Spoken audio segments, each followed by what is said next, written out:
All right, let's jump straight into this explainer. We are looking at Bosch Ltd today, a legacy automotive titan that is currently sitting at a massive inflection point.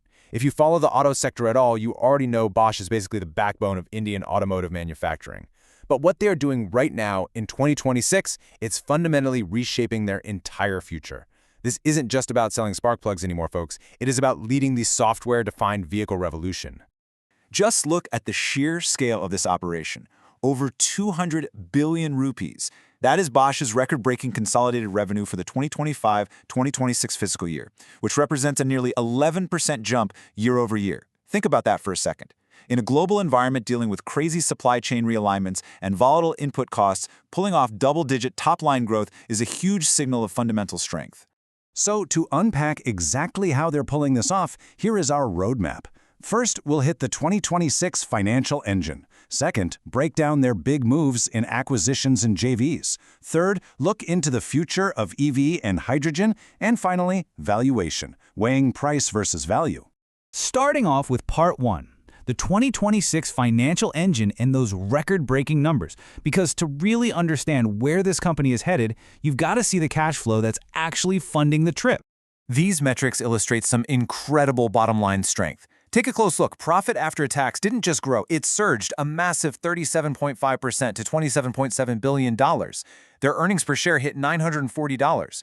What this tells us is that Bosch isn't just pushing more volume out the door, they're operating with extreme discipline. They're actually expanding their profit margins, even while raw material costs are shifting all over the globe. So where is all this cash actually coming from? Well, we see a massive 92% reliance on the mobility sector. And the growth here was incredibly broad-based. I mean, they saw production growth across passenger vehicles, light commercial vehicles, and heavy commercial vehicles.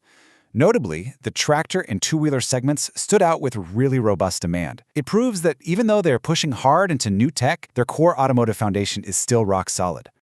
But here is the crucial operational win, the real so what of their efficiency.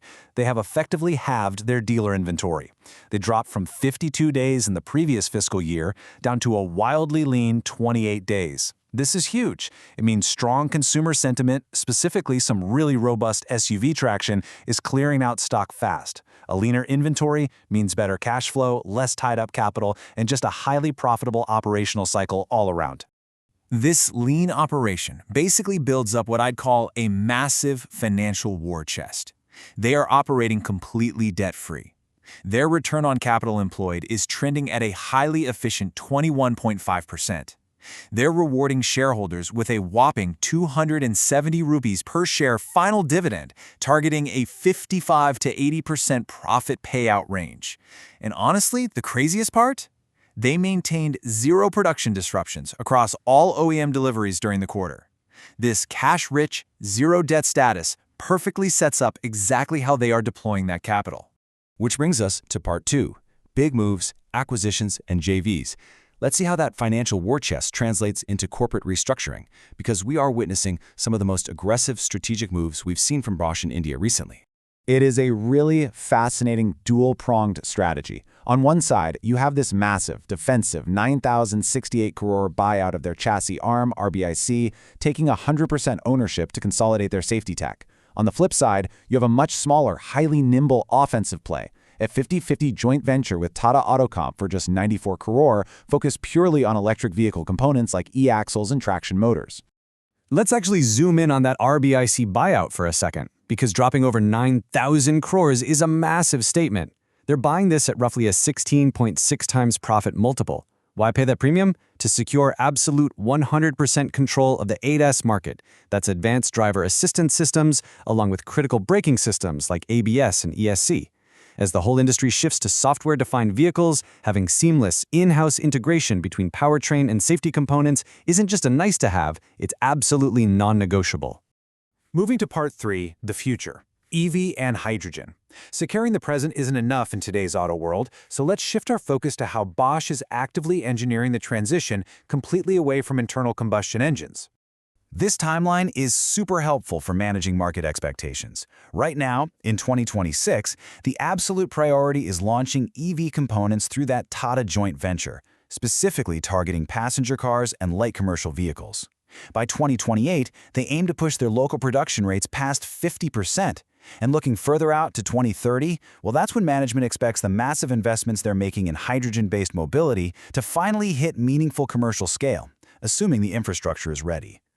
I really want to highlight this specific concept of the localization index. The big so what here is that pushing domestic production past that 50% mark isn't just about playing nice with government initiatives, it is purely about protecting Bosch's profit margins.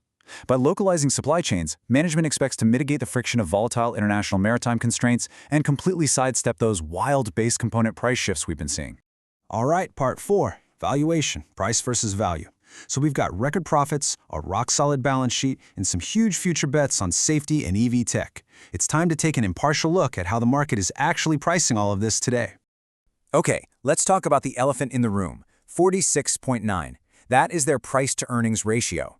This premium valuation is the absolute center of the current market debate surrounding Bosch's stock. The fundamental question is, are you paying a fair premium for a guaranteed market leader, or are you overpaying in a sector that is facing total, unprecedented disruption? When you dig into the analyst reports, it perfectly splits the market right now. The bulls, they absolutely love Bosch's deep economic moats.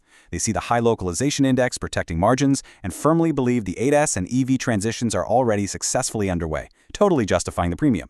The bears, however, argue that 46.9 is just way too high for a traditional auto parts maker, especially when you factor in macro uncertainties, potential input cost inflation, and the sheer speed at which EV disruption could upend legacy ICE revenues.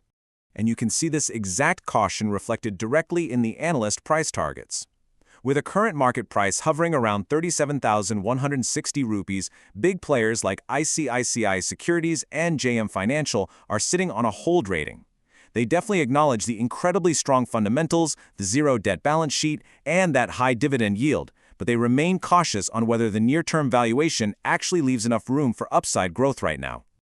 So, I want to leave you with this final thought to chew on, and definitely let me know your take in the comments. At 46 times earnings, what are you actually buying? Are they just a highly efficient manufacturer of yesterday's technology?